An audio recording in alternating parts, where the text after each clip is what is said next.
কেষ্টপুরের ব্যস্ততম রবীন্দ্রপল্লী বাজারের একটি বন্ধ দোকানে বৃহস্পতিবার দুপুরে আচমকাই বিস্ফোরণ ঘটে। দোকানের আগুন থেকে বৈদ্যুতিক তারেও লাগে আগুন। ক্ষতি হয় দোকানের পাশের একাধিক বাড়িঘরেরও। গ্যাস সিলিন্ডার ব্লাস্ট হওয়ার কারণেই এই বিস্ফোরণ বলে প্রাথমিক অনুমান করা হচ্ছে।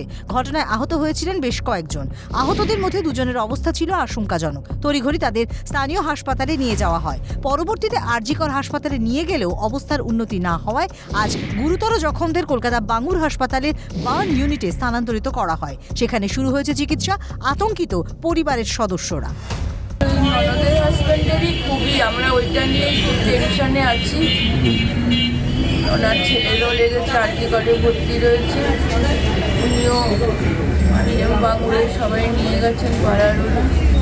আরও ছোটো ননদের হাজব্যান্ডে যারা বাড়িতে ছিলাম না বাড়িতে, ওদের পাশের বাড়ির দাদা লড়ে গেছে, সেই পাশে দাদাদের লেগেছে, পাশে আরেকজনের লেগেছে। মানে বিভৎস দৃশ্য যে দেখা যায় না। পাড়ায় যেন একদম আগুনের সুনামি চলছে, হাহাকারের ব্যাপার।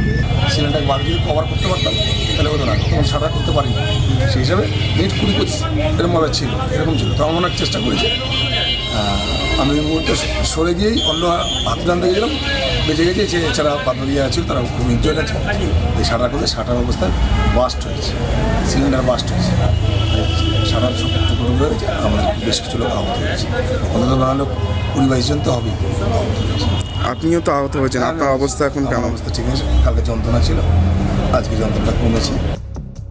গতকালকের ঘটনার রেশ এখনো কাটিয়ে উঠতে পারেনি গোটা এলাকার মানুষ। তাদের চোখে মুখে রয়েছে আতঙ্কের ছাপ। ফরেন্সিক বিশেষজ্ঞদের রিপোর্ট পেলেই আগুন লাগার সঠিক কারণ জানা যাবে বলে পুলিশ সূত্রের খবর।